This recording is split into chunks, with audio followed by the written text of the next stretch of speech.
going out there today, everybody? Hope everybody's having a great day. Welcome to the channel. I'm your host, Cash, and this is Weekly Recap. What is Weekly Recap?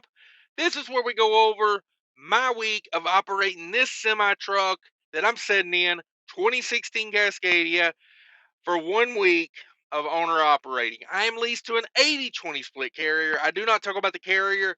If you want to do something similar to this, find you a good carrier that treats you right. That's about the best I can say about that. I do not put these numbers out to brag or complain or try to entice you to become an owner operator. That is not what this is. I get a lot of comments that say, well, you only made this much money. I make more than you as a company driver. By all means, if you're happy being the company driver, be a company driver. I don't see no shame in that game.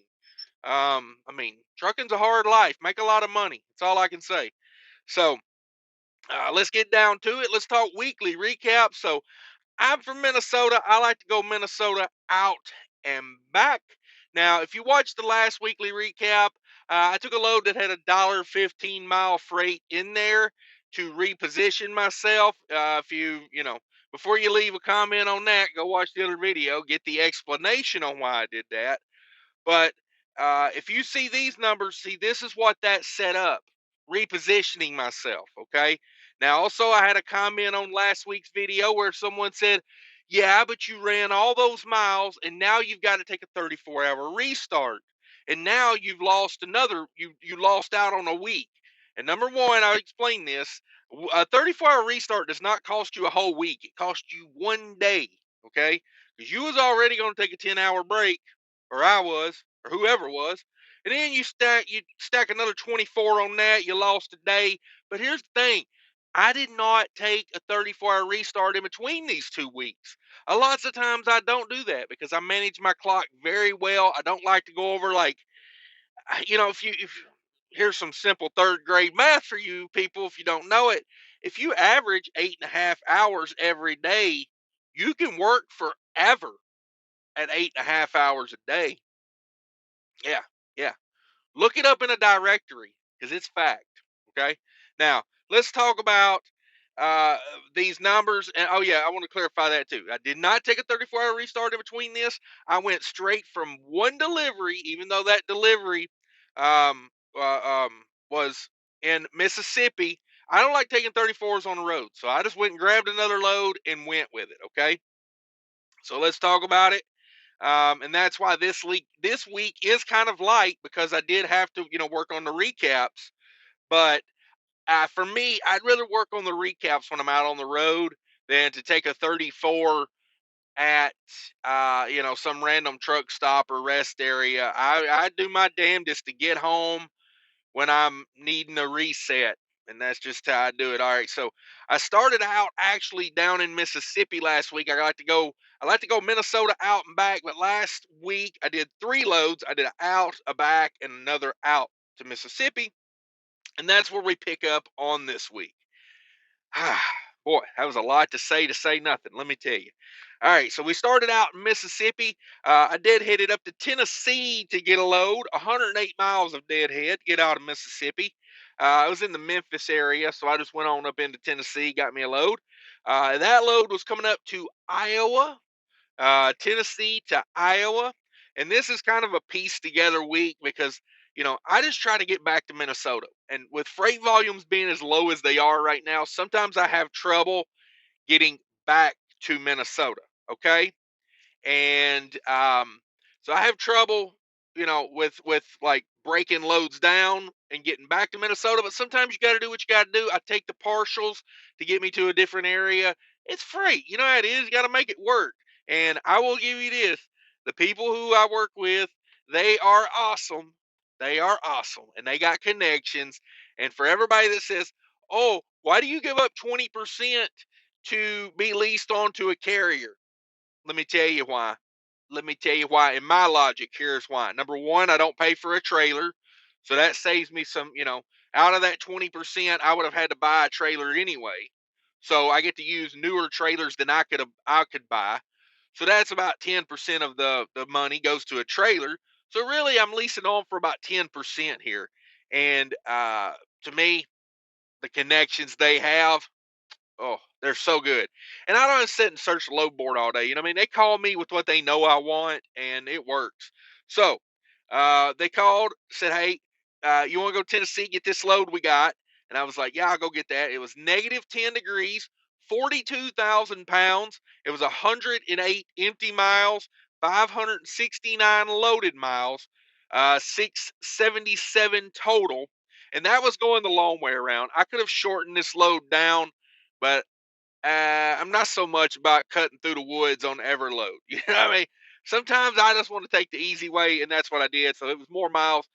Technically, this load, even with the deadhead, should have been about $3 a mile, but I took the long route. I paid the price. I don't care. That's my choice as an owner operator. I go whatever way I want to. And I think good companies let you go whichever way you want to, you know, because ultimately a lot of times it just works out easier. You drive a little bit more miles, but you get better fuel economy. That's my thing with a 42,000 pound load going through a million little towns with a million red lights. You're not really saving a whole lot more than driving like an extra 50 around the freeway. I mean, just my logic. Uh, I'm sure I'll catch that one in the comments. Anyway, we're done with that one. I thought that was a good load to get up out of Tennessee, almost $3 a mile. Could have been $3, right at $3 a mile with deadhead, mind you. And I did not write it down on here. They paid detention on that load too. I think I got $150 detention for that load, which was amazing. I haven't been getting a lot of detention lately. I turn it in, but they don't pay it. And I don't mean my company. I mean the brokers and the whoever. Clarify, this is the beginning of November here, so I'm a little behind on these. But yeah, like 2 or 3 weeks later, they came back and said, "Here's you some detention time on that." But I forgot to put that in the numbers, so we're just going to let that go. Next load was a banger load. I love this type of load. So we get done in Iowa, and it was kind of on the Illinois Iowa line, and they said, "Hey, we got a load 55 miles away. That is 34 degrees, and it is 1,000 pounds. 1,000 pounds. It wasn't even 1,000 pounds. It was like 800 pounds. I love those loads, and that was going to Minnesota, right back to Minnesota. So yeah, that load was 55 miles away and 301 loaded miles for 356 total miles, and that load paid $850. Whoo, I love that one. I don't know what was going on with that load. I talked to the guy that loaded it, and he was like, I don't even understand how this works. He's like, are you going to pick up more freight? And I said, no, I'm not going to pick up more freight. This is it. This is two little pallets, two little short pallets, and we're going with it all the way to Minnesota. And he was like, there's not even like $500 worth of product on that trailer right now. And I was like, yeah, they paying me more than that to move it. So I think what it was, they probably missed a shipment and had to fix the problem because it was with a big giant, grocery warehouse that you wouldn't want to make mad if you were like, a small food producer. So maybe that's what it was. I don't know. I love that I've been benefited from it. Benefited from it. So that got me back to Minnesota, and here we go. Yeah, you know how I like to get back to Minnesota, get that good paying freight. So here we go. I come out of Minnesota on the next load. Ooh, when they called me about this one, I was like, man, back to back bangers. This one was Minnesota, one pig, Ohio, four drops in Ohio, all four drops in one day, mind you. That's how I was able to get all this done in 7 days. But it was a banger of a load. It was negative 10 degrees, 10,000 pounds, and 78 empty miles, 1,019 loaded miles for a total of 1,097 miles, and that paid $4,000. Whoo! Holla at your boy. So that was the week. We went Mississippi, Tennessee to Iowa, Iowa across the state line into Illinois, back up to Minnesota, Minnesota over to Ohio, and all four of those stops in Ohio were in the Toledo area, so we didn't really have to even go deep into Ohio. I like that. So let's go over the numbers. And before we go over those numbers, smash that like button if you made it this far. for me if you could. $6,650 total gross revenue for the week. 5,320 of that goes to me. And total all miles with deadhead and everything was 2,130 all miles, 2,130 all miles. 241 of that was empty miles, which is 11% deadhead. In this market, getting banger loads, I'll take 11% deadhead all day. And that was 1,889 loaded miles. Okay, let's go over to rate per miles. $3.12 per mile for all miles. $2.50 my 80%, and then $3.50 a loaded mile. Holla at you, boy. And then variable costs. We'll go over some variable costs.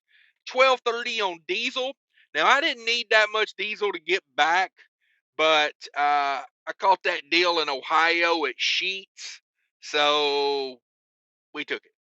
And technically, I filled up this load after I did it, but I counted it on this week because it was a good revenue week, and that's just how I like to do it. I like to pay it forward. I don't like to let my fuel bill creep up on me on a bad week, so that's just how I did it. Didn't need this much fuel, but we did it. 12.30 on diesel, 148 on reefer, $10 on DEF. Yes, $10 on DEF at Sheets, 99 cents a gallon over there. $14 on a scale. I did scale that first load out of Tennessee up to Iowa. Variable cost $15.41. We bring over my $53.20, my 80%. We subtract out the $15.41, and that leaves me $3,779 left to do what I got to do with. I threw $500 to the maintenance account, and that leaves me $3,279 to do what I have to do with. Fuel cost for the week was 57 cents a gallon. Fuel cost, and that is truck fuel. If you want to know the reefer fuel, you can divide that up or whatever. Timmy's over there again. Timmy's back at it. Oh, Cash, you don't include your your reefer fuel in your fuel cost, and that's very misleading. Well, Timmy, number one, I hope your balls drop soon. And number two, I don't care what you think, okay? So get that through your thick head. And to be honest with you, Timmy, note this too, Timmy. I didn't hear you say that. Somebody told me you said that because ultimately, to me, you're dead. You died about a year ago, Timmy. Sorry about that. I would have went to your funeral, but I don't care enough about it. Would have sent flowers to your family, but don't care about them. So that's my week. Hope you enjoyed weekly recap. If you did, think about subscribing if you want to know all this trucking stuff. I do these all the time. We do great live shows. If you've never seen one of the live shows, oh my goodness. Whew. You've never had more edutainment in the trucking industry than one of my live shows. So sign up for that and click all those links down there below.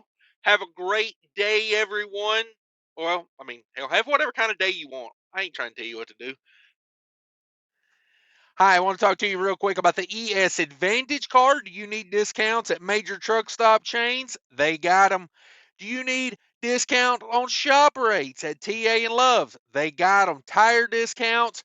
They even got health insurance now. Click the link down below. Easy application, no credit check. Sign up. They give you a call back. They'll take all your information and you'll be in the network.